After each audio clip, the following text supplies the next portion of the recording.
irmãs em Cristo, sejam todos muito bem-vindos para mais uma transmissão do Instituto Vida para Todos. Nós vamos iniciar uma nova série, que na verdade é a continuação do mesmo tema geral, Evangelho de João, palavra, vida e edificação. No entanto, esta mensagem será a primeira mensagem já fazendo parte da conferência internacional que ainda ocorrerá no primeiro semestre deste ano. E o intuito de começar antes, para dar tempo para a equipe que trabalha no alimento diário conseguir terminar a tempo, para nós não perdermos a sequência quando terminar a mensagem de número 24 do semestre anterior. Então, esta mensagem será a mensagem de número 25. Na semana passada houve um pequeno equívoco na imersão da palavra e nos folhetos.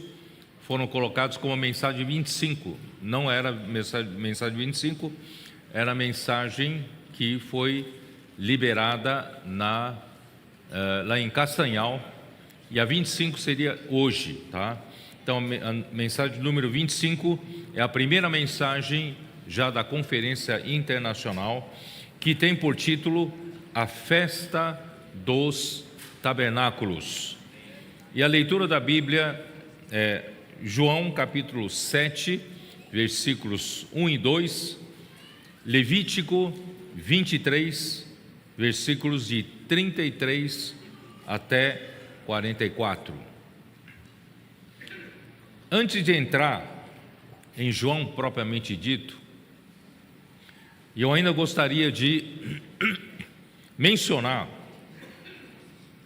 alguns conceitos importantes extraídos do livro de Neemias a respeito da reconstrução dos muros de Jerusalém. Nós terminamos o ano passado com 5 mensagens referentes à reconstrução dos muros descrita no livro de Neemias. E nós não podemos deixar passar, porque aquilo será registrado em um livro, e não podemos deixar passar esses itens tão importantes. Então vou fazer apenas a menção de alguns itens, para também constar no próximo alimento diário do próximo semestre, tá? Então, a primeira coisa que eu queria lembrar e mencionar é que entre o término da restauração do templo, que foi executada sob a liderança de Zorobabel e Jesua, até a notícia de abandono de Jerusalém, que chegou até Neemias, teve um intervalo de 71 anos. Foram muitos anos, tá? Desde o ano 516 a.C. até o ano 445 a.C. Então isso revela a necessidade vital de reconstruir os muros para restabelecer o governo de Deus em Jerusalém. Por quê? Porque mesmo tendo já reconstruído o templo, que havia sido destruído e queimado pelo exército de Nabucodonosor, o rei da Babilônia, muitos anos antes, e o Senhor usou um rei da Pérsia de nome Ciro, e fez um decreto: quem é de todo o seu povo, dos judeus, que quisesse voltar para a Judéia e reconstruir o templo, o rei Ciro daria todo o apoio, autorização e também o apoio financeiro. E assim voltaram aproximadamente 50.000 pessoas para a reconstrução do templo, e com muitas dificuldades o templo foi reconstruído, embora seja de menos majestosos, foi menos majestoso do que o primeiro templo de Salomão, mas houve a restauração do templo. Só que depois que o templo foi restaurado, na nossa cabeça estará então tudo certo, Jerusalém então será reconstruída, né? O povo pouco a pouco voltaria para lá. No entanto, quando 71 anos depois,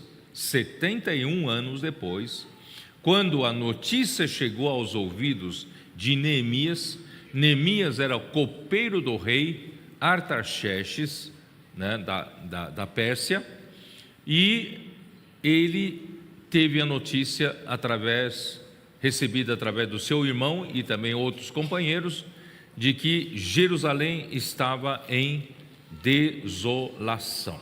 Isso está em Neemias, né? Vamos só dar uma olhada rapidamente aqui.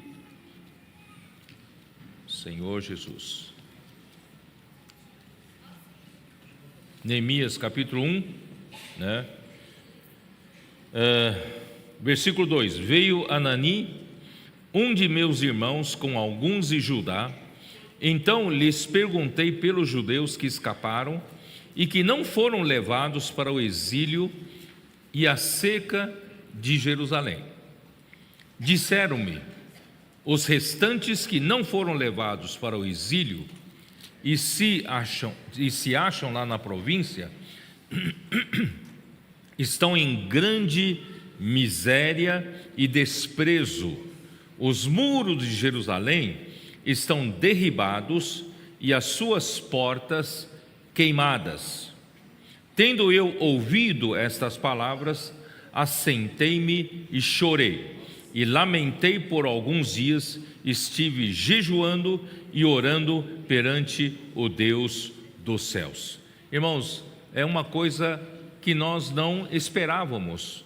Depois da restauração do templo, a cidade de Jerusalém continuava em desolação, em abandono. Por quê? Porque os muros de Jerusalém, que protege Jerusalém, estavam derrubados e as portas queimadas. Irmãos, isso nos remete a uma preocupação que precisamos ter. Irmãos, não adianta você restaurar o templo e você não restaurar os muros da cidade. Em outras palavras, a cidade de Jerusalém ficou sem governo, virou terra de ninguém. Qualquer um poderia entrar e fazer o que quer e sair sem nenhuma preocupação. Por isso, Jerusalém estava em abandono. Então, havia a necessidade da reconstrução dos muros. Os muros indicam o governo. Sem os muros, não se consegue estabelecer um governo dentro dos seus limites. Então, essa também é a razão que podemos explicar o fracasso da igreja em Sardes no contexto da história da igreja. Lá em Apocalipse, capítulo 3, podemos ler rapidamente, capítulo 3, versículo 1, ali diz: ao anjo da igreja em Sardes escreve: estas coisas diz aquele que tem os 7 Espíritos de Deus e as 7 estrelas. Conheço as tuas obras, que tens nome de que vives e estás morto. Então eu quero dizer para vocês que toda desolação da igreja, na história da igreja, começou com um problema no governo da igreja. No primeiro século, Deus levantou o apóstolo Pedro, e através de Pedro, Deus então gerou a igreja no dia de Pentecostes, quando foi derramado o Espírito Santo, e ali os que creram, os 120 galileus, foram ungidos pelo derramamento do Espírito. Dessa forma, gerou-se a primeira igreja, a igreja em Jerusalém. E através da pregação desses 120 galileus, que eram iletrados, no entanto, o Espírito lhes deu o poder de falar em várias línguas, idiomas dos judeus que vinham das terras estrangeiras, e pregaram o Evangelho para eles, e muitos creram no Senhor Jesus. Então, naquele dia, muitos foram batizados, e ali, irmãos, o Espírito ungiu e batizou aqueles que creram no Senhor Jesus como membros do corpo de Cristo. Depois, em Atos capítulo 10, o Senhor também usou o apóstolo Pedro, foi até a casa de Cornélio, e ali havia os gentios que creram no Senhor pela palavra de Pedro, e o Espírito Santo também foi derramado sobre eles, e o Espírito também batizou esses gentios que creram no Senhor Jesus para dentro do mesmo corpo de Cristo.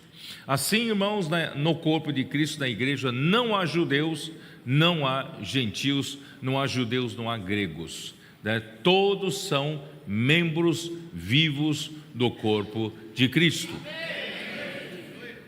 E assim foi.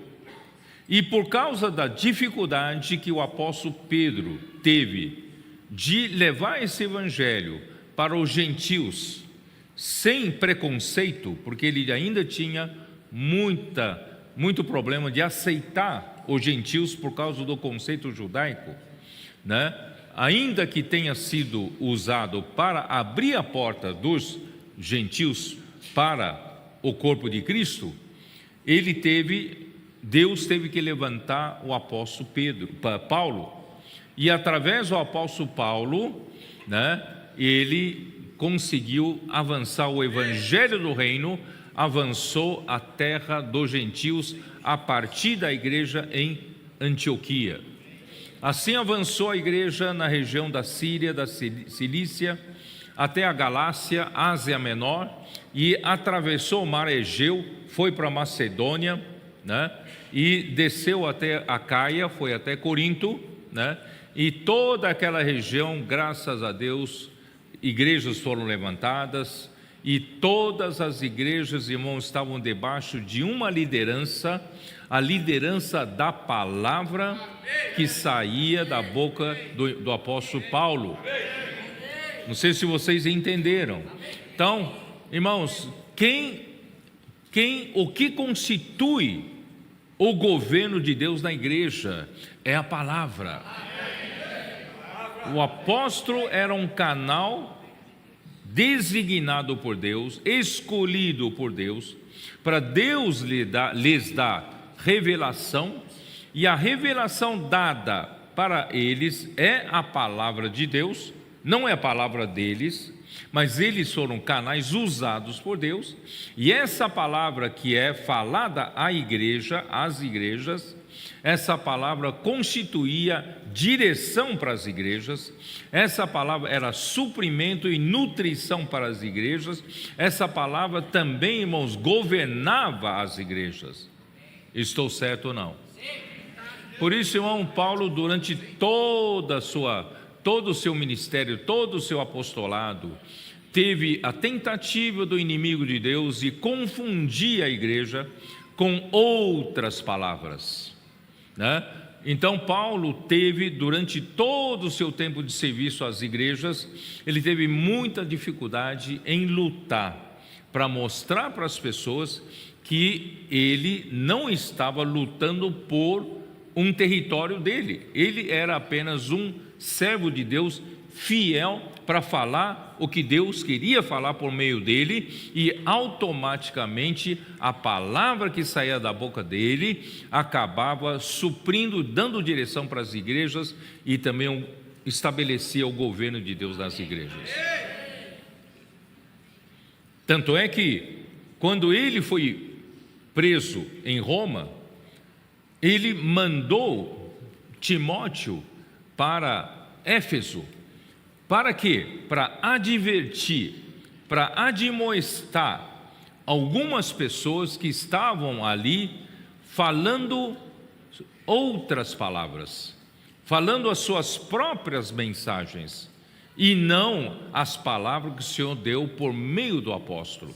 Então ele disse para admoestar certas pessoas a que não ensinem outra palavra, não ensine diferentemente, né? A palavra diferente da palavra profética. A palavra profética foi entregue para ele, e alguns estavam falando as suas próprias palavras. Então, irmãos, Paulo foi muito fiel e mandou Timóteo a acertar essa questão. E ele corria grande risco, porque os outros vão acusá-lo de que somente Paulo podia monopolizar a palavra de Deus. Será que só a palavra de Paulo era a palavra profética? Quer dizer, vocês veem que já no tempo de Paulo, ele já corria esse risco, já corria esse tipo de ataques, não é isso?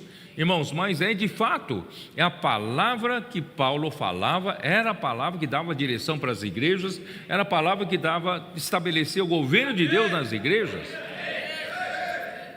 Ele chegou a falar para os Gálatas: será que por falar a verdade para vocês, eu me tornei vosso inimigo? Porque alguns estavam atacando a Paulo, dizendo que Paulo estava achando que só ele que fala a palavra de Deus. Vocês entenderam? Então houve muitos ataques já no tempo de Paulo. Paulo, né, chegou a falar em 2 Coríntios, ele falou assim: parece que nós somos recebidos muitas vezes como enganadores, porque tem muita gente falando mal de nós, dizendo que Paulo quer se exaltar a si mesmo, Paulo quer ser idolatrado, Paulo quer isso, quer aquilo. Irmão, tudo é mentira. Paulo falou assim, como enganadores, mas sendo verdadeiros. Nós somos verdadeiros, nós temos falado a verdade, então pregando a verdade, né, irmãos? Aí vocês veem a luta já do inimigo de Deus para distrair o povo de Deus com relação ao falar de Deus, que estabelece o governo de Deus na igreja. Aí depois da morte dele e também da morte de Pedro, fica então o apóstolo João. E no tempo de João, você acha que a vida dele foi fácil também? Ele foi usado para falar a palavra profética, falar a palavra que Deus quer falar com as igrejas, não é isso? E o que ele falava? Ele não falava a palavra de sabedoria humana, ele não falava a palavra de filosofia. Que ele falava pela sua primeira epístola, você pode perceber que ele falava era a respeito da palavra da vida, o verbo da vida, não é? E essa palavra da vida é a respeito a uma pessoa que é Cristo, e essa palavra da vida é a própria vida eterna. Então nenhum apóstolo, irmão, pode inventar de falar o que ele quer falar, não. Ele fala o que Deus revela, ele tem que falar a palavra da vida. Aí quando ele fala a palavra da vida, qual o resultado do falar da palavra da vida de João? Dá uma olhada então em 1 João. Qual o resultado? Irmãos, o resultado prova que a palavra vem de Deus, né? Olha aqui, capítulo 1, versículo 1 diz assim: o que era desde o princípio, o que temos ouvido, o que temos visto com nossos próprios olhos, o que contemplamos e as nossas mãos apalparam com respeito ao verbo da vida. E a vida se manifestou, e nós a temos visto, e dela damos testemunho, e vô-la anunciamos. Nós anunciamos o quê? A palavra da vida, a vida eterna.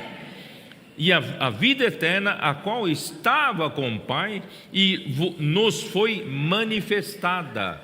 Essa palavra que eu, João, prego. Versículo 3: o que temos visto e ouvido, anunciamos também a vós outros. Irmão, apóstolo nenhum tem liberdade de anunciar o que ele quer, não.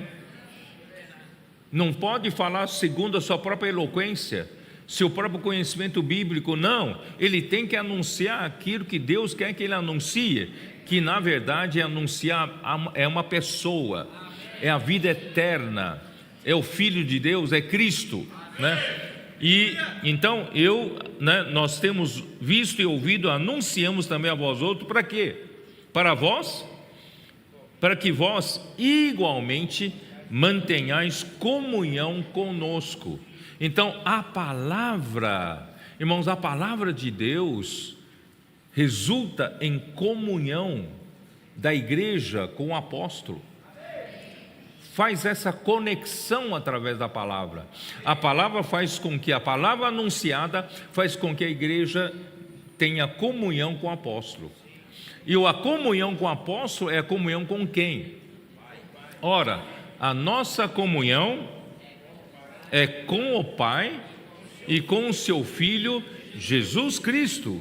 Irmãos, uma palavra de um mestre eloquente, se for uma palavra dele, não vai produzir esse resultado. Uma palavra que vem de Deus, que anuncia a palavra da vida, que anuncia a vida eterna, irmãos, que vem de Deus, produz um resultado de Deus. Qual é o resultado de Deus? Ele produz a comunhão. E essa comunhão, irmãos, com o apóstolo, é a comunhão com o Pai e com o seu Filho Jesus Cristo. Irmãos, esse é o governo de Deus. E você acha que João teve vida fácil? João teve opositores.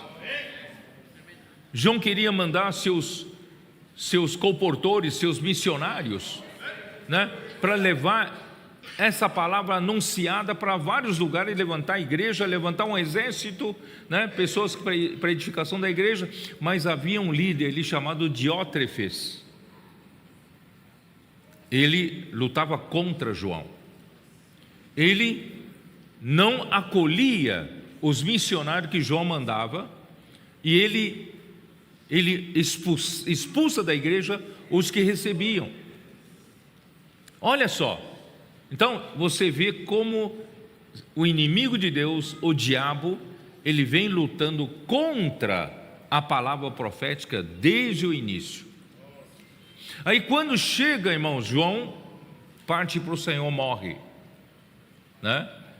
E daí para frente, irmãos, não teve nenhum apóstolo designado mais, não teve um profeta de Deus para continuar a falar a palavra, anunciar a palavra da vida, e parou.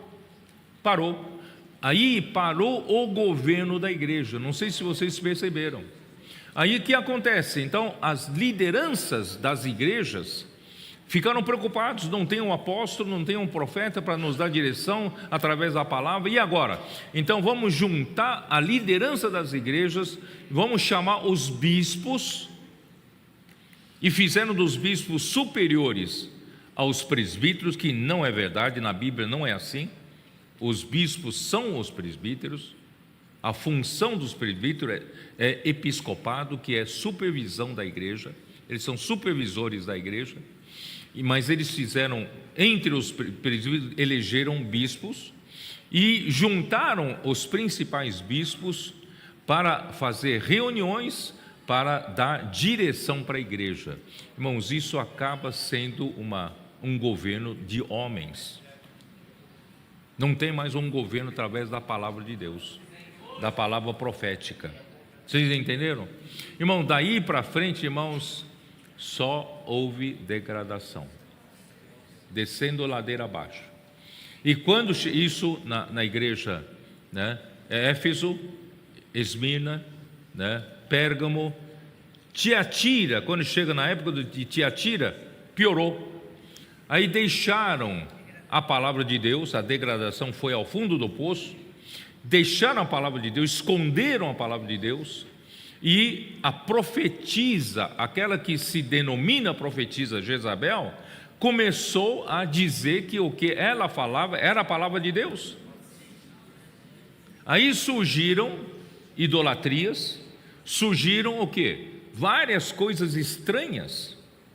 Assim como o pão que nós partimos hoje, irmãos, Jezabel fala que esse pão aqui, quando o sacerdote consagra a Deus, esse pão vira de fato a carne de Jesus que foi crucificado. E esse cálice que o sacerdote consagra, né, se torna o sangue verdadeiro de Jesus. Irmãos, essas doutrinas estranhas foram surgindo porque a palavra de Deus ficou oculta, ficou escondida. E chegamos na história da igreja, a igreja chegou ao fundo do poço. Mas graças a Deus o Senhor levantou Martinho Lutero e outros e começou a reforma. E com a reforma, irmãos, chegou também a publicação de Bíblias, né? O papel foi inventado, a imprensa foi inventada, o papel começou a ser fabricado e, graças a Deus, restaurou-se a Bíblia na mão. E não mais precisamos, os cristãos não precisam mais viver na escuridão da falta da palavra. Hoje nós temos a palavra. Irmãos, isso equivale como finalmente reconstruir o templo, certo? Finalmente o povo, então, através da Bíblia, começa a conhecer quem realmente é Deus, começa a conhecer quem é o Filho de Deus, quem é Cristo, né? E pouco a pouco conhecer a igreja, conhecer vários itens, a santificação, a justificação, a reconciliação. Vocês entenderam? Então vários itens da Bíblia, várias verdades foram restauradas. É como se o templo tivesse novamente sido reconstruído. Mas a palavra profética não foi restaurada. Em outras palavras, nós temos as verdades, muitas verdades, mas não havia os muros que delimitam o governo da igreja na igreja, o governo de Deus na igreja. Então, irmãos, faltava, né? Uns falavam, eu descobri essa verdade, eu tenho aquela outra verdade, e ficou todas verdades soltas. Não havia a igreja que estivesse debaixo do governo de Deus.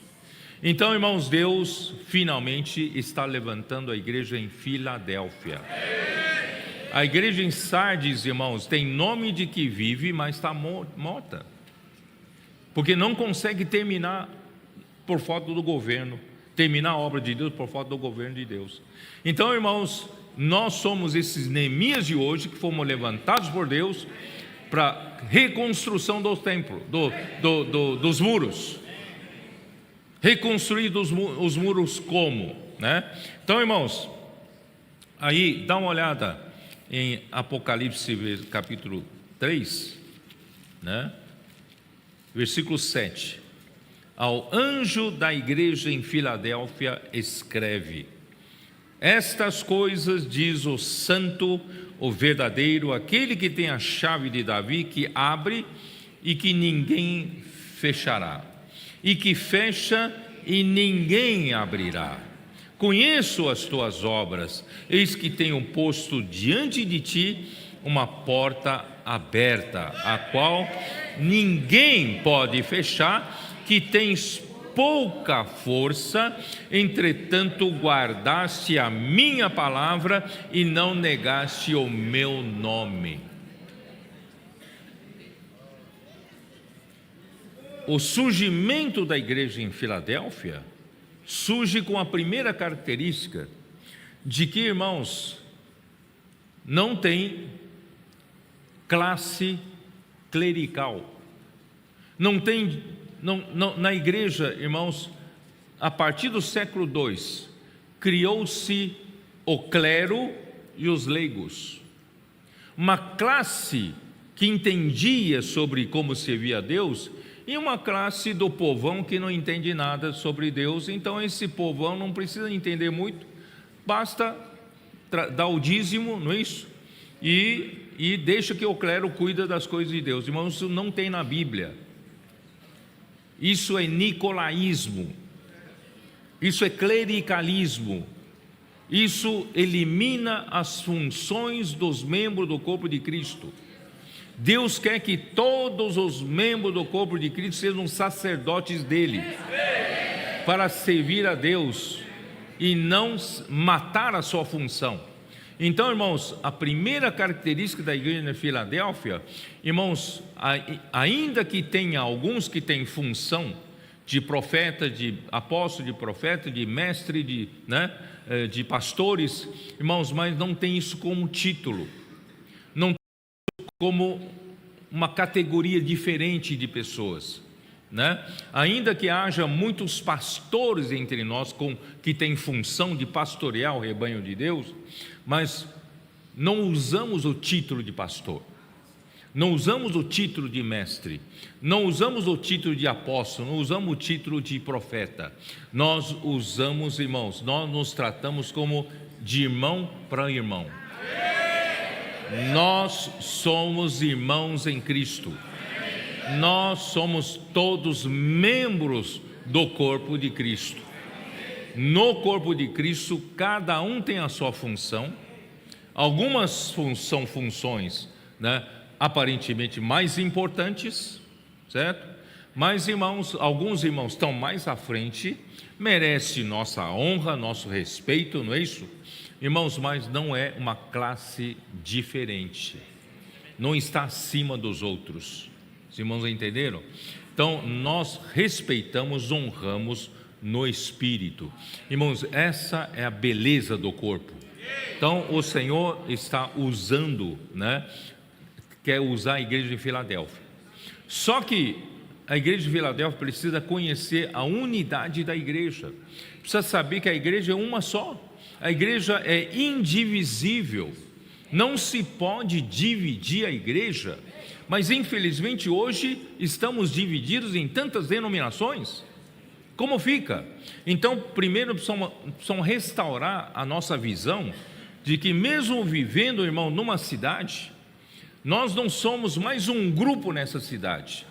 A nossa base de unidade, de acolhimento dos filhos de Deus, irmãos, ela é aberta, é ampla. Todos os que vivem na cidade que eu vivo são do corpo de Cristo que vive nessa mesma cidade que eu vivo. Então, nós não dividimos grupo A, dividimos grupo B, todos são membros do corpo de Cristo que vivem numa cidade. E você somar todas as igrejas que vivem em diversas cidades, irmão, na sua totalidade nós vamos ter o corpo de Cristo. Nenhuma igreja em uma cidade é uma seita local. Nós somos uma coisa só. Nós somos um só povo de Deus, um só corpo de Cristo. Vocês entenderam? Então, irmãos, só que como se estabelece o governo de Deus na igreja? Nós fomos ajudados que o Espírito Santo tem que ter autoridade na igreja. Mas de que maneira o Espírito Santo tem autoridade da igreja? Ainda é algo muito abstrato. Como o Espírito Santo tem autoridade na igreja? Irmãos, graças a Deus, hoje nós entendemos, é pela palavra. O Senhor estabelece alguém, escolhe alguém, usa esse alguém para trazer a revelação, e essa palavra que sai da boca dele não é dele, é a palavra de Deus. E como você sabe que é a palavra de Deus, Deuteronômio 18 deixa claro, é que se essa palavra se cumprir, é de Deus. Se essa palavra não se cumprir, não é de Deus. Então, graças a Deus, irmãos, o apóstolo Pedro foi levantado por Deus e foi confirmado que é de Deus. O apóstolo Paulo foi levantado como apóstolo e profeta, né, e confirmado como de Deus. O apóstolo João também foi confirmado como de Deus, assim como Jesus teve muitas dificuldades para que o povo reconhecesse a ele como enviado de Deus, certo? Mas ele disse: se as obras que Deus me confiou para fazer, se eu faço, isso comprova que eu fui enviado por Deus, né? Então são as obras que confirmam, né, alguém enviado por Deus. Então, graças a Deus, irmãos, hoje na igreja em Filadélfia, não só temos a visão da igreja, né, podemos chegar em várias cidades e dizer: nós somos da igreja dessa cidade, porque nós temos a visão da igreja, a base correta da igreja. Mas pode surgir outros que dizem: nós também temos, nós também somos a igreja. Então, irmão, como define, né? A igreja é aquela que tem um governo de Deus. E como define que tem o governo de Deus? Não é quem chega primeiro dizendo que é a igreja, não, certo? Mas é o que? É a palavra profética. Se tem a palavra profética, tem um governo de Deus, tem a direção de Deus. Vocês estão entendendo? Irmãos, essa é a grande descoberta do momento. O Senhor revelou para nós agora. Nós não tínhamos essa visão, e agora ficou claro. Por isso, irmãos, o inimigo está usando todas as suas forças infernais, que já atacaram a Paulo, atacaram a João, atacaram Pedro, estão nos atacando hoje. Atacando o quê? Atacando contra a palavra profética, atacando contra aquilo que traz o governo de Deus, traz direção de Deus para a igreja, né? Então, irmãos, nós estamos, graças a Deus, por essa visão, nós estamos muito seguros de que essa palavra vem de Deus.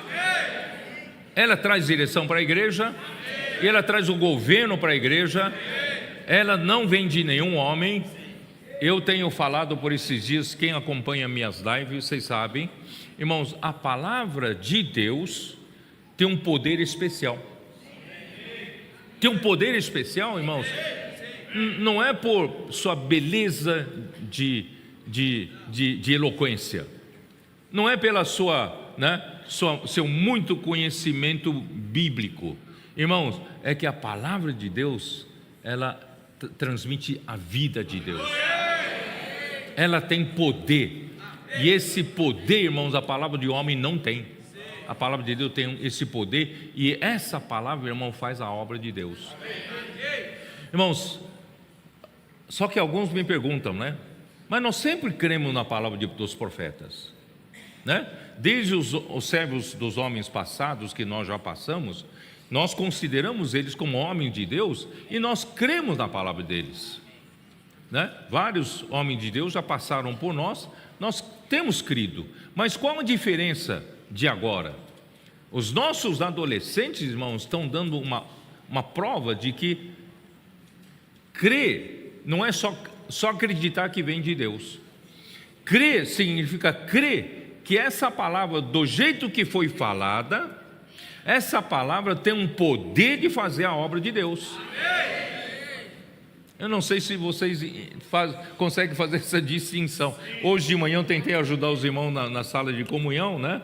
Eu falei, acho que nem todos entenderam. Mas, irmãos, antes era assim, determinado servo de Deus falava uma palavra, não, eu respeito esse irmão vem de Deus, a palavra vem de Deus. Então eu pegava aquela palavra, estudava, certo? E depois eu usava essa palavra, não é isso? Do meu jeito, pela minha capacidade, eu vou servir a igreja, servir os irmãos, de acordo com a minha capacidade. E por que a coisa não funcionava tanto? Irmãos, qual diferença faz com os dias de hoje? Irmãos, que estão fazendo nossos adolescentes? O que os nossos adolescentes fazem? Por que eles estão sendo tão abençoados? Eles creem que essa palavra vem de Deus. Eles não creem? Eles não têm dúvida nenhuma. Eles pegam a palavra, ouvem, transcrevem. Olha lá, está todo mundo anotando, dá uma olhada. Todos anotando. Eles ouvem, transcrevem, recebem, tá? E depois ainda vão fazer transcrição, vão verificar se transcreveram tudo certinho, né? E o que eles fazem? Eles fazem imersão. E praticam. E praticam sem duvidar. Eu vou dizer uma diferença, talvez você entenda. Eles vão na rua, pegam a palavra profética, vão pregar o evangelho, fazer comportagem. Se eu estiver errado, vocês me chamam, falam, me chama a atenção. Fazer comportagem. E em algum momento parece que a coisa trava, não está funcionando. Aí eles percebem que eles estão fazendo o seu método próprio. Ele usa a sua maneira própria e não funciona. Aí então eles param um pouco, eles falam, vamos fazer imersão de novo. Ou às vezes um deles telefona para o outro, me ajuda, como é que está fazendo? Eu estou usando esse ponto da mensagem maravilhoso, esse ponto aqui, né? Tá transmitindo muita vida. Aí você usa aquele ponto e a coisa passa a funcionar. Vocês entenderam a diferença ou não entenderam? Uma coisa é você receber como homem de Deus a palavra e depois fazer a obra de Deus do seu jeito. Outra coisa é você receber aquela palavra e crer que aquela palavra vai fazer a obra de Deus. Bom, se não entenderam, o Senhor vai mostrar para vocês.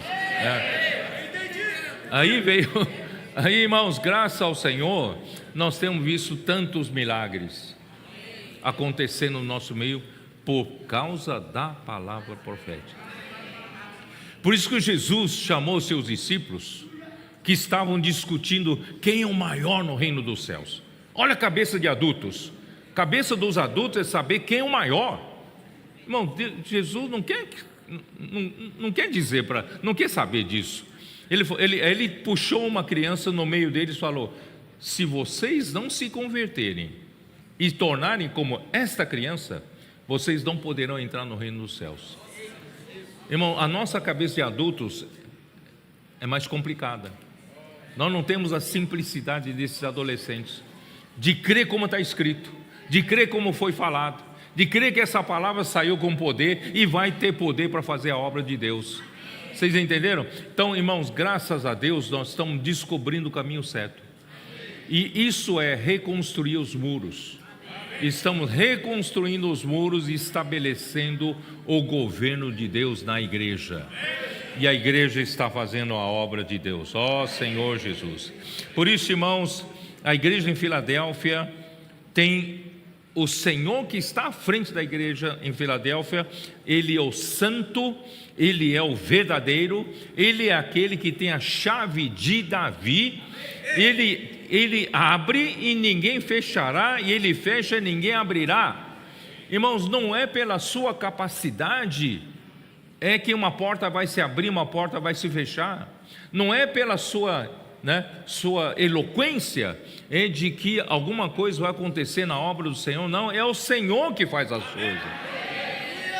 Temos que crer no Senhor. E como é que o Senhor faz? Aí o Senhor fala assim: conheço as tuas obras, eis que tenho posto diante de ti uma porta aberta, a qual ninguém pode fechar. Eu coloquei diante de vocês da igreja de Filadélfia uma porta aberta, ninguém pode fechar essa porta. Sabe por quê? Porque eu sei que vocês têm pouca força, eu sei que vocês não pegam uma palavra e já usam da capacidade enorme que vocês têm para fazer a obra de Deus. Vocês não dependem da sua capacidade, vocês dependem só da palavra que eu falar, porque vocês sabem que o poder está em mim, não está em vocês. Vocês têm pouca força, mas eu é que pus uma porta aberta diante de vocês. Sabe por quê? Porque vocês guardaram a minha palavra. Vocês guardaram a minha palavra e não negaram o meu nome. Irmãos, esse guardar a palavra aqui, irmãos, é crer na palavra e praticar a palavra. Estou certo ou não? Então, irmãos, essa é a igreja em Filadélfia. Senhor Jesus. O André Miller foi um servo de Deus no passado. Ele viveu 1800 e alguma coisa. Ele escreveu um livro chamado História da Igreja. Esse livro foi traduzido para português em 4 volumes. O volume originalmente era só um volume, tá? São 4 volumes. Sabe o que ele diz com relação à igreja de Filadélfia? O que ele diz com relação a nós? Diz assim, a principal característica desse pequeno grupo era guardar a palavra da paciência de Cristo e não negar o nome dele. A condição deles não era marcada por nenhuma demonstração de poder, nem nada externamente maravilhoso.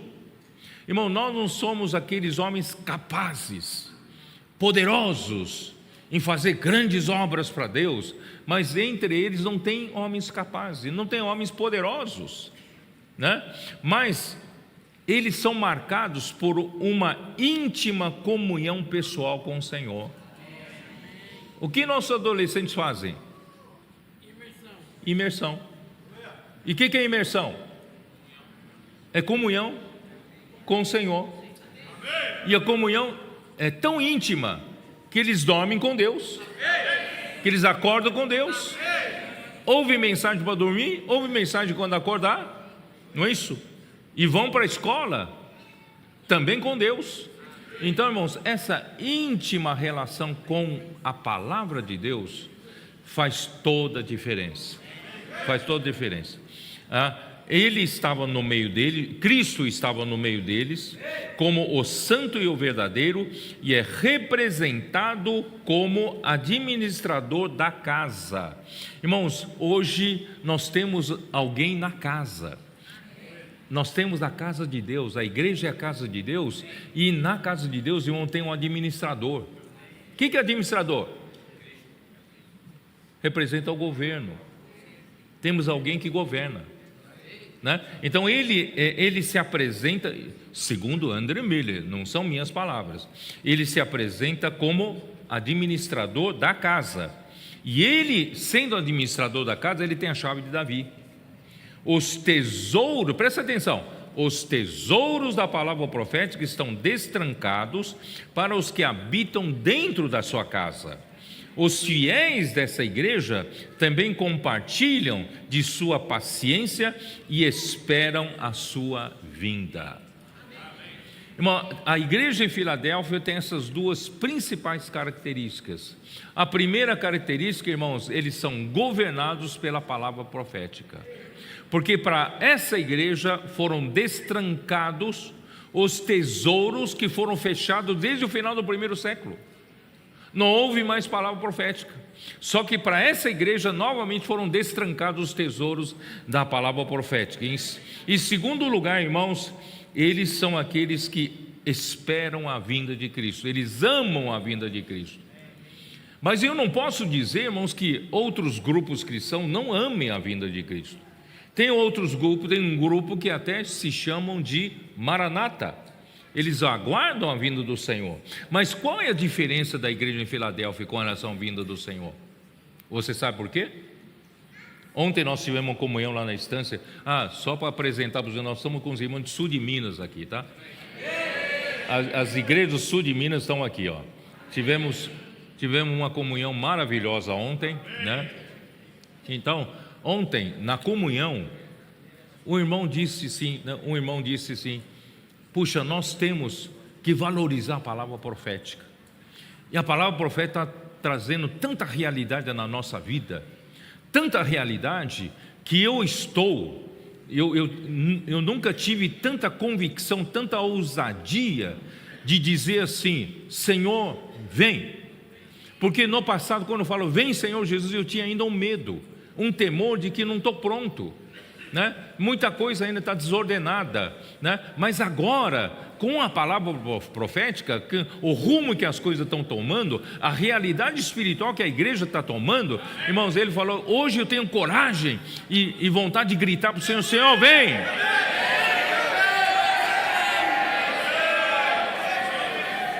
Então a igreja em Filadélfia não é somente aquele grupo que amam a vinda do Senhor, é aquele grupo que tem convicção de que está no caminho certo para trazer o Senhor de volta.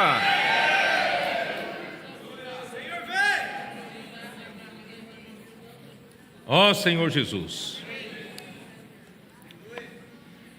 Então,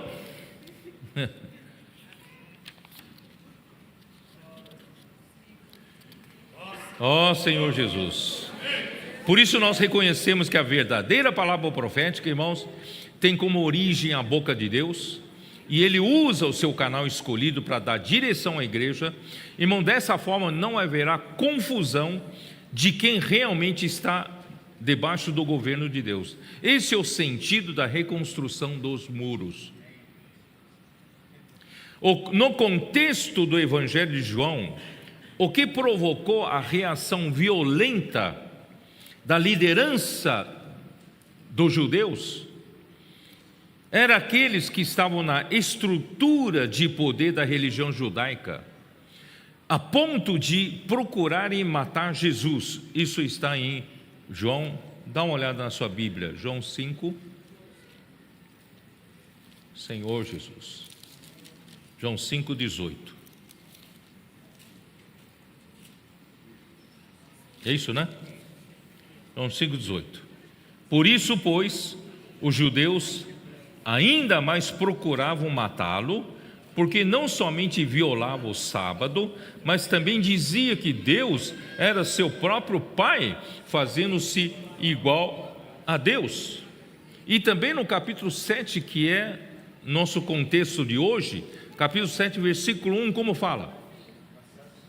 Passadas essas coisas, Jesus andava pela Galileia, porque não desejava percorrer a Judeia. Por que não queria ir para a Judeia? Visto que os judeus procuravam matá-lo. Então, irmãos, os líderes dos judeus, que deveriam ser os primeiros a darem boas-vindas a Jesus, era ou não é? Os judeus são o povo de Deus.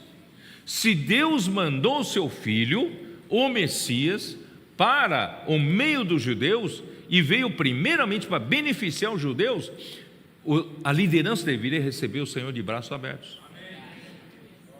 Mas a liderança não só não recebeu, né?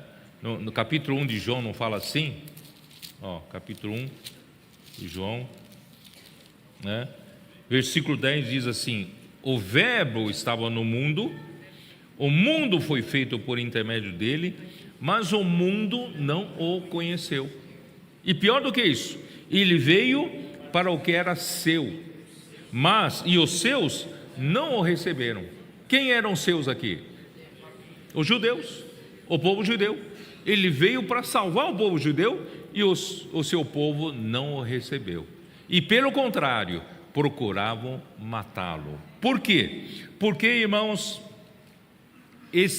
essa liderança já estava no topo do poder.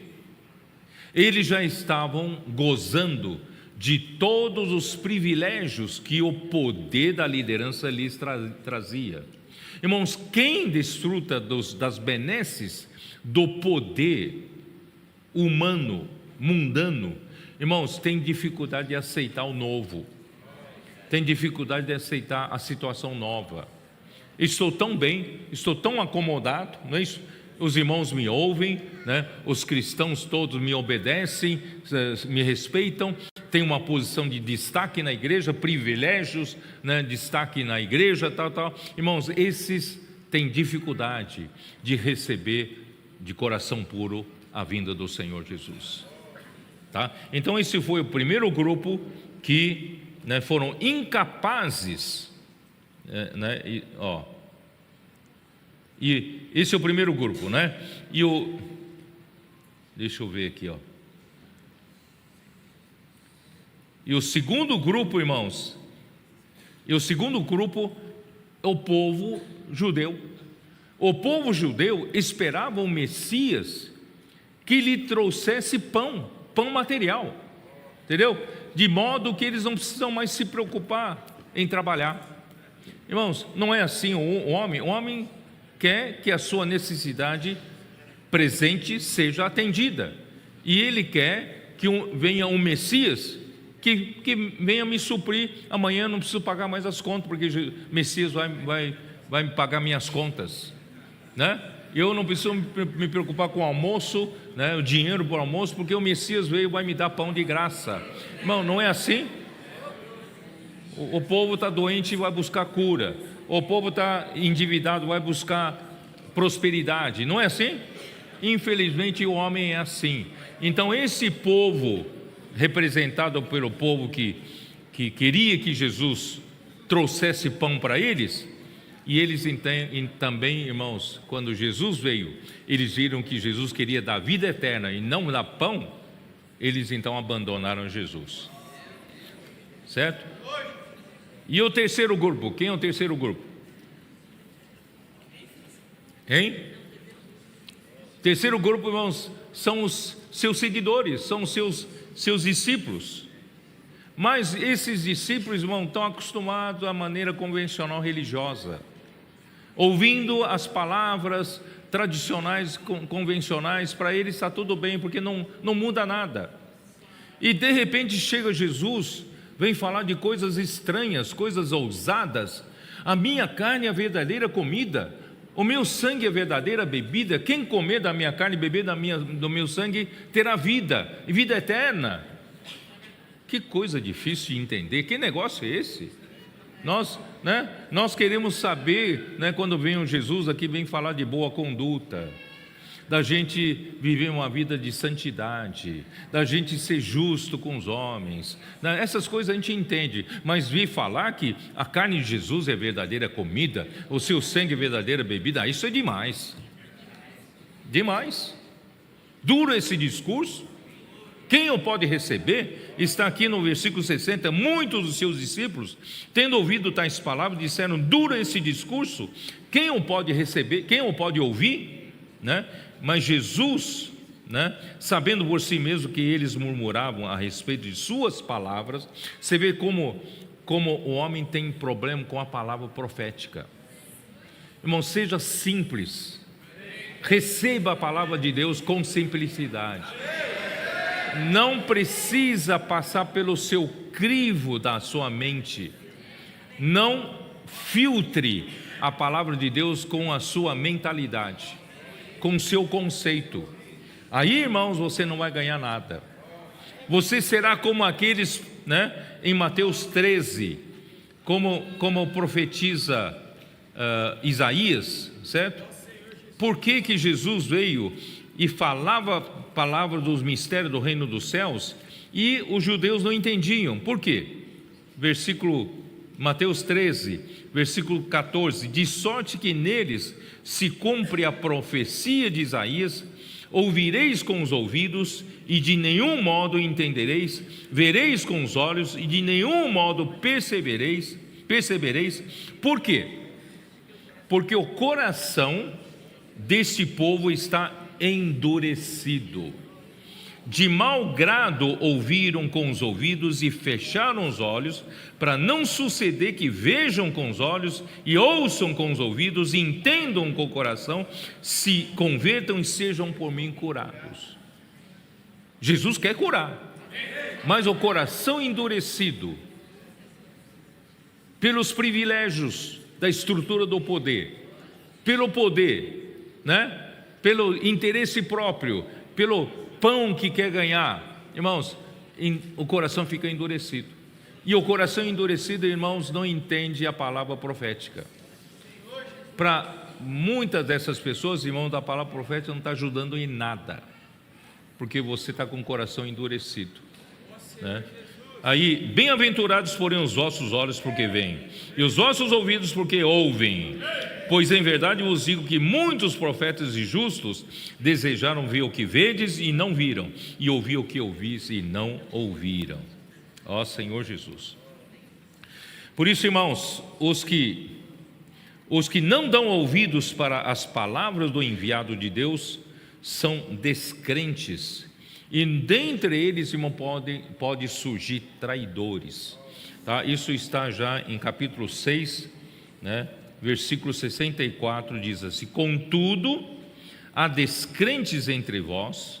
Irmãos, esses descrentes não são incrédulos, são cristãos, mas não creem na palavra profética, tá? São descrentes entre vós. Jesus sabia desde o princípio quais eram os que não criam, e se não crê aqui não é incrédulo, não consegue aceitar a palavra profética, e quem o havia de trair. Aqui quem o havia de trair, muito claramente, irmão, se refere a Judas. Também era um dos 12, e ele não foi embora nesse momento, mas irmãos, ele não aceitava a palavra de Jesus. Então quem não aceita, abandona, tá? É uma coisa, e quem não aceita, continua lá dentro, irmãos, vira traidor, tá? Então, aí, irmãos, versículo 65, e prosseguiu, por causa disto é que vos tenho dito: ninguém poderá vir a mim, se pelo Pai não lhe for concedido. Irmão, esse versículo é um mistério. Este versículo, por outro lado, é uma joia, é um tesouro. Aqui diz o quê? Aqui diz, irmãos, quem crê na palavra profética e pratica a palavra profética, quem não tem coração endurecido e faz a vontade de Deus, irmãos, são aqueles que o Pai entregou para o Filho cuidar. Vocês acreditam nessa interpretação, não? Tanto é que em João 17, ele fala assim, na oração para o Pai: Pai, nenhum dos que tu me entregaste eu perdi, exceto o filho da perdição, para se cumprir a Escritura. Ele estava se referindo a Judas Iscariotes. Os 11 ele não perdeu. Por isso, irmãos, esses que o Pai entregou para ele são os que vão ser vencedores no final, vão entrar na boa terra de Canaã. E eu quero fazer parte disso. Senhor Jesus. Vamos lá, ainda tem um pouco de tempo para entrar nas festas dos tabernáculos, tá bom? Vamos então agora para Levítico 23. Levítico 23. Vocês estão convictos de que a palavra profética faz toda a diferença? Vocês têm convicção? O governo de Deus vem pela palavra profética. Se o inimigo quis atacar-nos, querendo que eu pare de falar sobre a palavra profética, irmãos, eu não vou parar, não. Porque esse é um caminho que Deus nos deu no final dos tempos. E esse caminho, irmão, vai trazer o reino de Deus. Essa palavra vai trazer o governo de Deus, vai trazer a edificação da igreja. Por isso que o inimigo de Deus tanto teme. Não vou ser intimidado por ele. Não somos intimidados por ele. E não somos dos que retrocedem. Nós vamos prosseguir. Vamos ser como Neemias. Mesmo atacados, vamos edificar os muros. Com uma mão trabalhamos, com a outra mão empunhamos as armas, lutando contra o inimigo. Ó Senhor Jesus. Capítulo 23, Levítico. Disse o Senhor a Moisés: fala aos filhos de Israel e dize-lhes: as festas fixas do Senhor que proclamareis serão santas convocações, são estas as minhas festas. Irmãos, as festas são do Senhor. O Senhor está nos convocando e convidando para passar, viver a festa com Ele. Para que serve a festa? Qual é o objetivo da festa? Então logo explica sobre o sábado, tem tudo a ver com as festas. Versículo 3: 6 dias trabalhareis, mas o sétimo será o sábado do descanso solene, santa convocação, nenhuma obra fareis.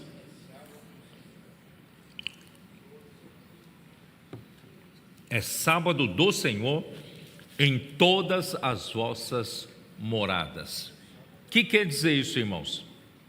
Sábado é o princípio das festas.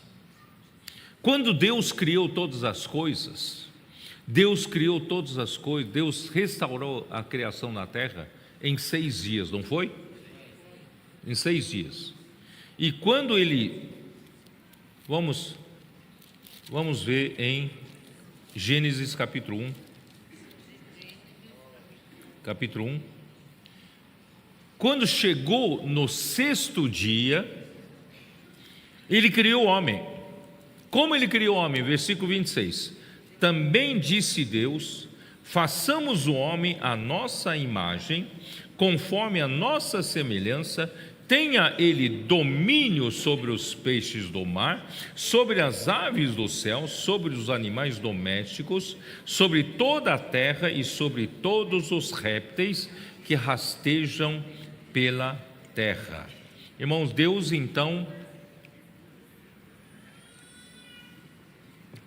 então preparou a terra para criar o homem.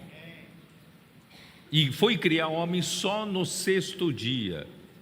Assim como os pais, que estão esperando um bebê nascer, o que os pais fazem? Antecipadamente fazem um enxoval, preparam um quarto, compram um berço, arruma o quê? Todo o enxoval do berço, não é assim? Enfeita o quarto e depois vem à luz um bebê, e o bebê então é colocado naquele ambiente que foi formado. Estou certo ou não? O homem é esse bebê. Deus criou o primeiro dia a luz, não é isso? No 2º dia o firmamento, 3º dia a terra, porção seca, 4º dia os luzeiros, 5º dia, os peixes, as aves, o 6º dia, Irmãos, Deus criou todo o ambiente para que o homem possa nascer e sobreviver, O homem foi nascer no 6º dia. E o homem é para quê? No versículo 26 aqui, o homem foi criado por Deus, irmão, para trazer governo de Deus na terra. O homem é para sujeitar a terra. Estou certo ou não? Então, irmãos, o homem foi criado no 6º dia, não foi? 6º dia, irmãos, acabaram-se as obras da criação. Quando Deus acabou de criar o homem, o que ele disse? O que ele disse? Versículo 31. Aí ele se preocupou com o mantimento do homem, não é isso?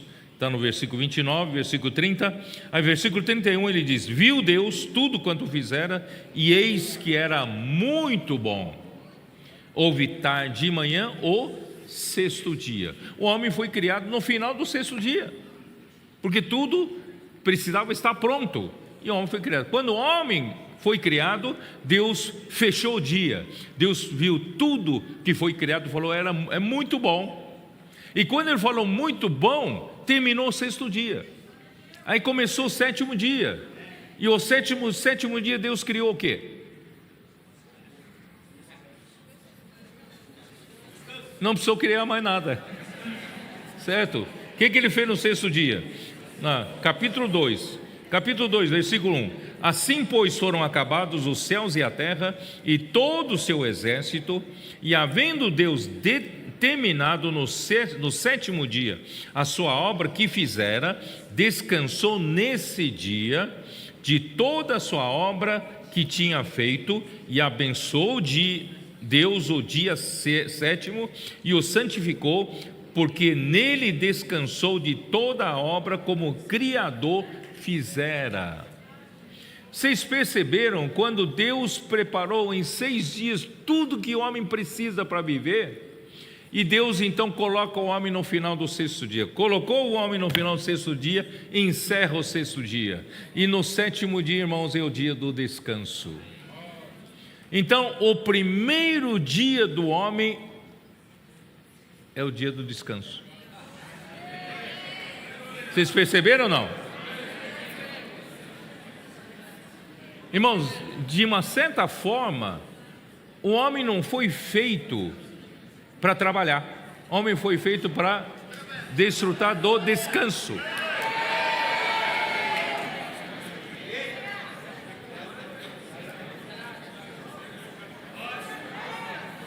Que é entrar no descanso? Irmãos,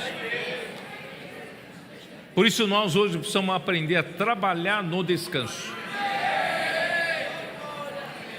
O que quer dizer isso, irmãos? A obra que Deus confiou para o homem fazer, que é sujeitar a terra, o homem por si só não teria capacidade de fazer isso. Tudo que o homem precisa fazer, irmãos, Deus prepara. O homem precisa entrar no descanso de Deus. Não sei se vocês entenderam.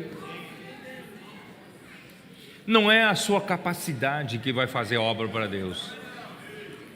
É você descansando naquilo que Ele fez.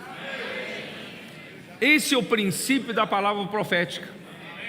A palavra profética, irmãos, é você acreditar e usufruir dela. Porque ela vai trabalhar por você. Você vai descansar. O seu trabalho qual é? Inculcar a palavra. O seu trabalho é qual? Imersão na palavra. O seu trabalho é o que? Crer na palavra. E quem vai fazer a obra? A palavra. Vocês entenderam? Então, quando o povo de Israel entrar na boa terra, cada um vai receber um quinhão de terra. Assim como o apóstolo Pedro chamou, da nossa fé igualmente preciosa, ele quis dizer naquela expressão, a cada um de nós foi aquinhoado, nós recebemos um lote de terra, uma porção de terra, que é a nossa fé. A fé igualmente preciosa, porque nós recebemos um pedaço de terra que é Cristo. Quando você creu no Senhor Jesus, você recebeu um pedaço de terra que é Cristo. Esse pedaço de terra que é Cristo, irmãos, é para você tirar o seu desfrute. Você tem que tirar dessa terra agora o que vai ser desfrutado na festa. Então, até para tirar da terra preciso trabalhar, mas irmãos, eu vou trabalhar não na minha força natural.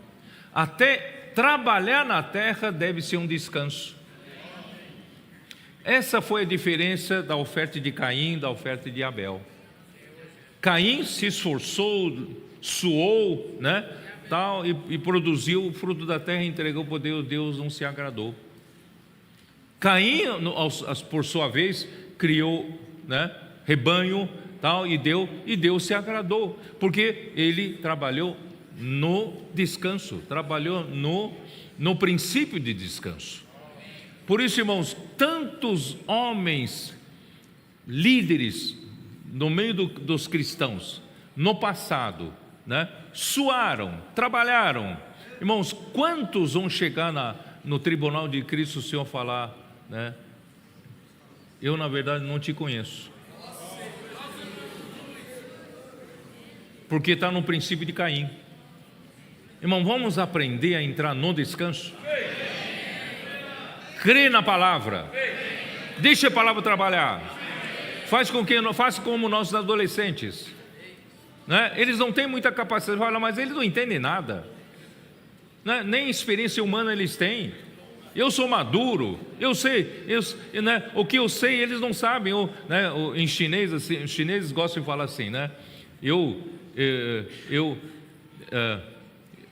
A quantidade de, como é que é? A quantidade de sal que eu comi na vida, eles comeram em açúcar. Vocês entenderam ou não? Porque o homem come muito mais açúcar do que sal, né? Sal comer demais é muito salgado, não dá para comer muito. Então, o irmão, a pessoa mais idosa comeu mais sal do que os jovens em açúcar. Vocês entenderam?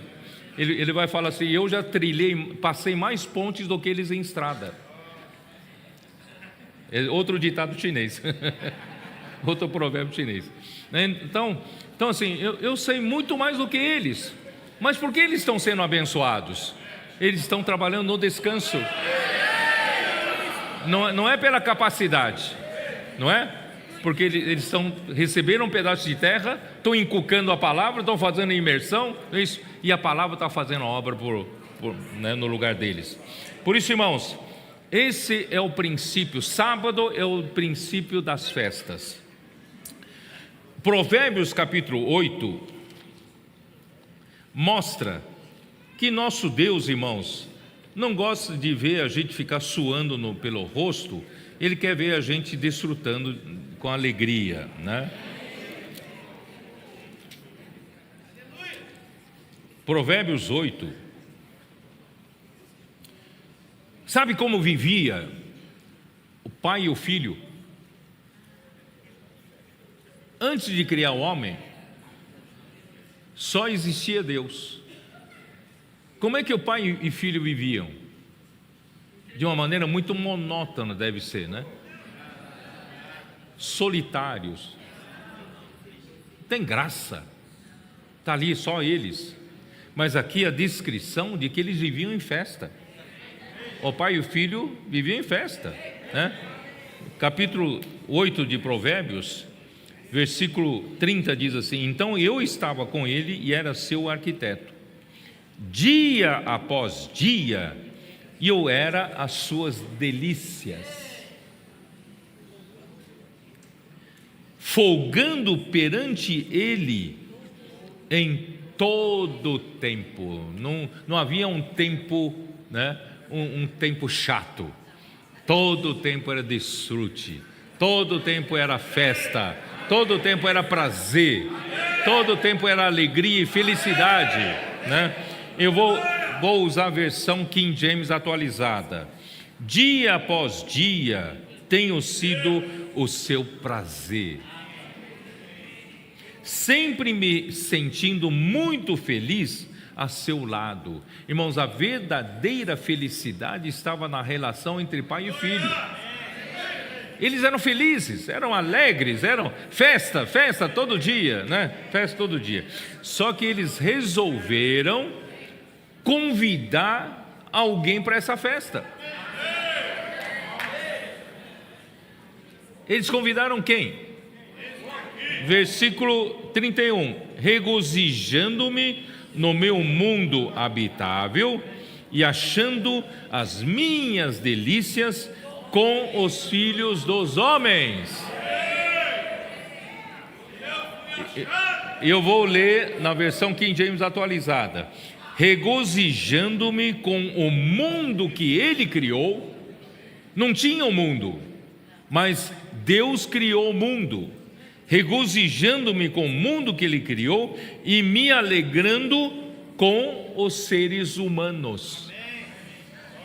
Deus criou o homem, irmãos, para fazer festa conosco. Deus quer fazer festa com você. Por isso ele chamou você, tirou você do Egito, batizou com o Espírito Santo, colocou você para dentro do corpo de Cristo. Você é um membro do seu corpo.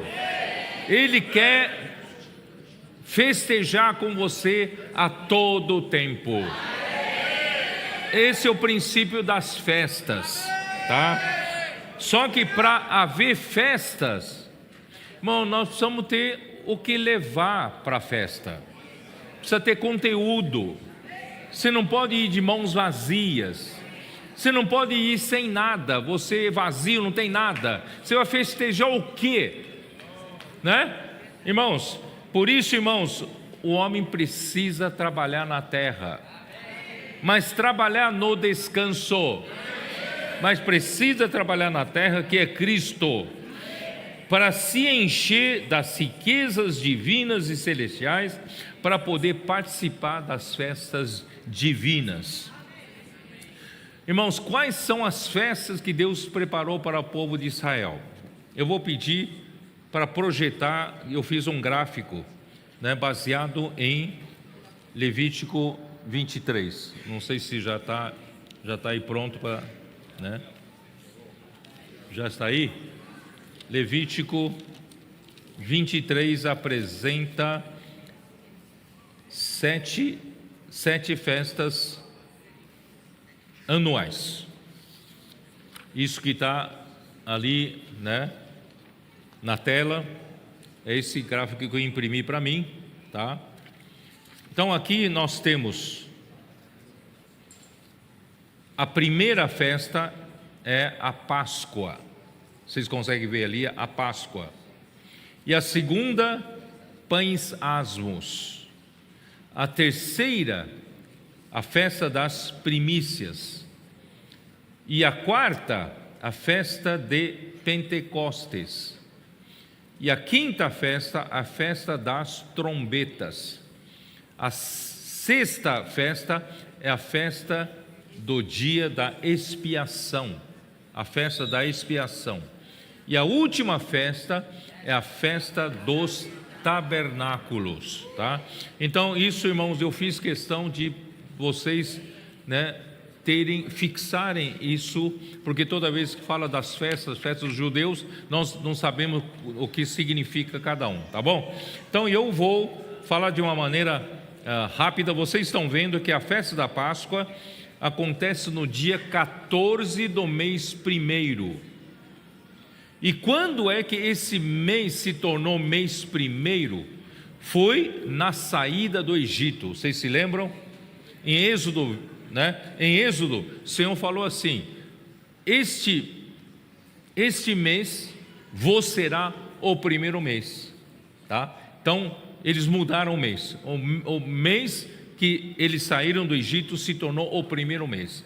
E no dia 14, né, do primeiro mês, então era imolado, numa sexta-feira, né, era imolado um cordeiro. Era o dia já da 10ª praga, onde, né, o anjo exterminador iria matar todos os primogênitos no Egito, dia 14. E aquela noite eles então comiam da carne do cordeiro, certo? E no dia 15 começa a festa dos pães asmos por 7 dias. E no dia 16 seria o domingo da ressurreição de Cristo. Nesse domingo da ressurreição de Cristo vem a festa das primícias, tá? Eu vou explicar daqui a pouco. E depois, com a contar da festa das primícias no dia 16, contando 7 sábados e mais um, que seria o domingo, são 50 dias, aí vem a festa de Pentecostes. Dia de Pentecostes, vocês sabem, foi o dia em que foi gerada a igreja, o derramamento do Espírito Santo, tá? E depois só vai acontecer no mês 7. No mês 7, o primeiro dia do mês 7, acontece a festa das trombetas. E no dia 10 do mês 7 é o dia da expiação. E no dia 15 do mês 7, irmãos, é a festa dos tabernáculos. Então são estas as 7 festas anuais do povo de Israel. Então você não pode mais ficar ignorante. Daqui para frente, toda vez que você abrir a Bíblia, falar a festa tal, você precisa, né, lembrar desse gráfico, tá bom? Então vou falar de cada festa bem rapidamente, tá? Então a festa da Páscoa, irmãos, é para lembrar da redenção que Cristo realizou pela sua morte na cruz. as 9 pragas que Deus, executou no Egito não foram suficientes para Faraó, que tipifica Satanás, libertar o povo de Israel da escravidão do Egito, que tipifica o mundo, tá? Somente na 10ª praga é que ela foi decisiva para a libertação do povo de Deus do Egito, que é a morte dos primogênitos. Isso está em Êxodo 12, 29. Vamos lá, vamos dar uma olhada. Êxodo 12, 29.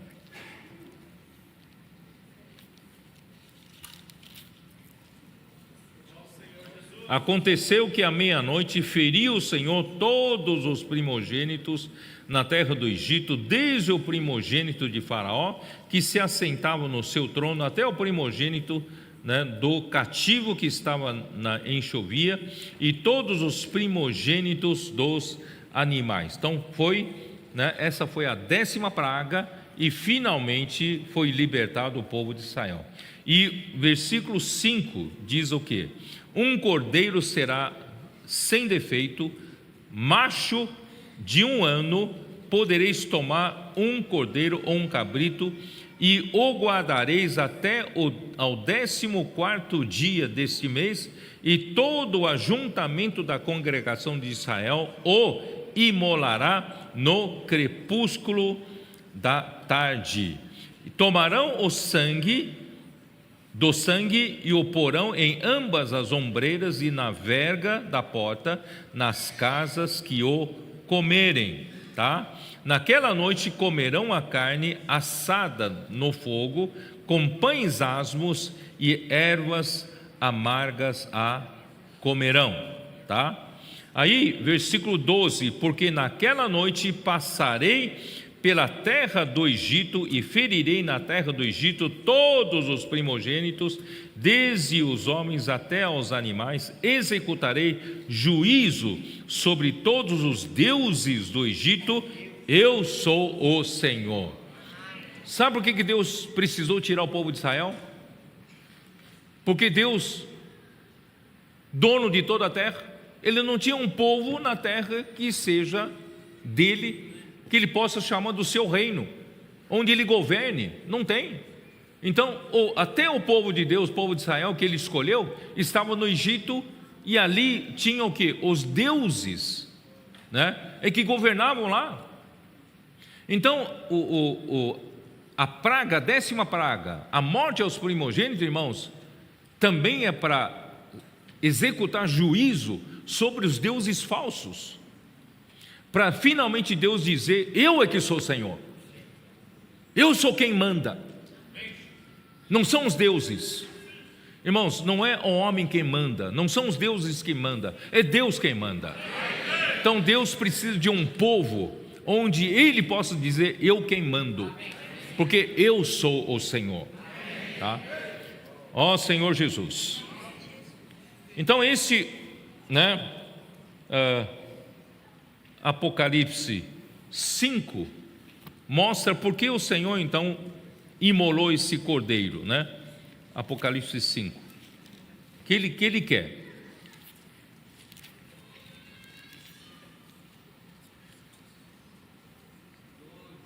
Versículo 9: e entoava um novo cântico dizendo: digno és de tomar o livro e de abrir-lhe os selos, porque foste morto e com teu sangue compraste para Deus os que procedem de toda tribo, língua, povo e nação, e para o nosso Deus os constituíste reino e sacerdotes, e reinarão sobre a terra. Vocês entenderam que o dia em que Jesus morreu por nós como um cordeiro pascal, o seu sangue derramado não só trouxe o perdão dos nossos pecados, mas, irmãos, foi o preço pago por Deus para nos comprar. Nós somos comprados pelo sangue precioso de Cristo. Comprados para quê, irmãos? Comprados para nosso Deus, para Ele constituir reino. Deus precisa do seu reino. constituir seu reino e sacerdotes. Por isso, irmão, não tem clero e leigos na igreja. Não tem classe especial que só eles servem a Deus e os outros não servem a Deus. Todos são sacerdotes. Deus quer que todos sirvam a Deus. E todos estão debaixo do reino. O que é reino? Irmão, debaixo do governo de Deus. E como Deus governa? Pela palavra. Tá bom? Então, e eles reinarão sobre a terra. Irmão, só sendo reinados por Deus é que nós vamos reinar sobre a terra, tá? Então esse é o objetivo da festa da Páscoa. E a festa dos pães asmos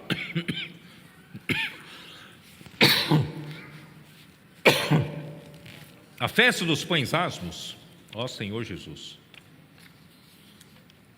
acho que eu não vou ter tempo de falar tudo.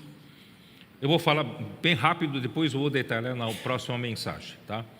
A festa dos pães asmos indicam que depois de ter sido comprado pelo sangue de Cristo, depois de ter sido redimido para Deus, perdoados os nossos pecados, e Deus então, irmãos, quer ter um reino dele, sacerdotes dele, e Ele quer um povo para Ele reinar aqui na terra. Então a nossa vida, irmãos, não pode mais ser vivida como antes. Daqui para frente, já que fomos comprados para Deus, a nossa vida tem que ser uma vida de pães asmos, uma vida com asmo de sinceridade, sem fermento da maldade, da malícia, tá? E irmãos, e nós vamos viver por 7 dias essas festas. 7 dias representam, irmãos, por toda a nossa vida. Depois que você foi comprado por Deus, irmão, por toda a sua vida tem que ser vivida de pães asmos. Não mais uma vida de pecado, não mais uma vida de maldade, não mais uma vida de malícia. Aí, irmãos, 50 dias depois das primícias, vem o dia de Pentecostes. E no dia de Pentecostes, irmãos, o Espírito Santo foi derramado, e a igreja foi gerada. Os que creram no Senhor Jesus foram batizados para dentro do corpo de Cristo, como membro desse corpo. A partir do dia de Pentecostes, irmão, começa a era da igreja. A igreja precisa trabalhar agora na boa terra, tá bom? E a igreja vai trabalhar a partir do dia do Pentecostes até a festa das trombetas, do 7º mês. A festa das trombetas, que significa? Significa, irmãos, Deus então vai tocar a trombeta na segunda vinda de Cristo, para reunir de todos os cantos da terra os judeus dispersos. E será então pregado o evangelho para esses judeus dispersos, de que Cristo Jesus é o Cristo, é o ungido de Deus. Aí no dia 10 vem a festa da expiação. Aqui é para que eles se arrependam e aceitem Cristo como esse que foi expiado, né? Sangue foi derramado para expiar pelos pecados deles. Então, tanto a festa das trombetas como a festa da expiação, irmãos, são para os judeus. Então, a história da igreja termina na festa das trombetas e continua na festa dos tabernáculos, porque a festa dos tabernáculos será a colheita final de tudo isso. E a festa do tabernáculo, sabe, significa o quê? O milênio. A colheita, irmão, que Deus espera fazer nessa terra é colher os frutos maduros para o milênio, a festa das colheitas. Irmãos, só participará da festa das colheitas quem for vencedor. Então, irmãos, nós vamos estar em Apocalipse capítulo 20, versículo 6, dê uma olhada.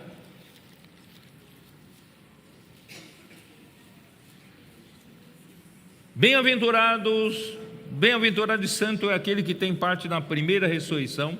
Sobre esses a segunda morte não têm autoridade, pelo contrário, serão sacerdotes de Deus e de Cristo e reinarão com Ele os 1000 anos. Irmão, não é maravilhoso? Se você hoje for governado por Ele, pela palavra profética, e ser simples, trabalhar na boa terra, no descanso, como fazem nossos adolescentes, imersão na palavra, inculcar a palavra no coração, transcrição, dormir com Deus, acordar com Deus, ir bem na escola, né? Irmãos, o que está acontecendo? Eles vão colher lá na festa da colheita, a festa dos tabernáculos. Se você também se tornar como um deles, né? Você vai ser muito útil na mão do Senhor. E você vai ter maturidade para fazer coisas superiores na igreja e na obra do Senhor. E o Senhor, irmão, vai ter os edificadores da sua casa, e o Senhor vai ter um exército para lutar pelo seu reino. E nós vamos fazer tudo isso, irmão, no descanso. A palavra vai fazer para nós. Tão somente nós cremos na palavra, tão somente nós fazemos imersão na palavra, tão somente, irmão, não deixamos a palavra trabalhar na nossa vida, irmão, a palavra vai fazer a obra e nós vamos reinar com Cristo. E tudo isso que acontecer nas trombetas e expiação, aparentemente dos judeus, acontecerão por a ocasião da segunda vinda de Cristo, tudo isso acontecerá para a igreja, irmãos, já na era final da igreja. Não sei se vocês entenderam.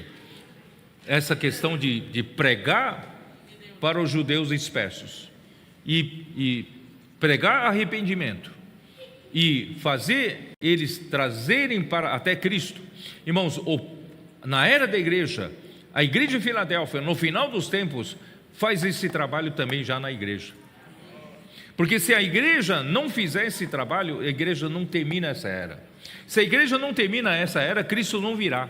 Se Cristo não virá, irmãos, não acontecerá a festa das trombetas e nem da expiação para o povo judeu. Então o povo judeu depende da igreja. Depende de você hoje ser fiel ao Senhor. Por isso, irmão, o inimigo de Deus está atacando tanto a palavra profética, que você tenha dúvida quanto à palavra profética e para toda a obra. Mas nós não vamos parar a obra, não. Nós vamos completar essa obra. E a nossa vida, irmãos, da igreja é uma vida de constantes festas.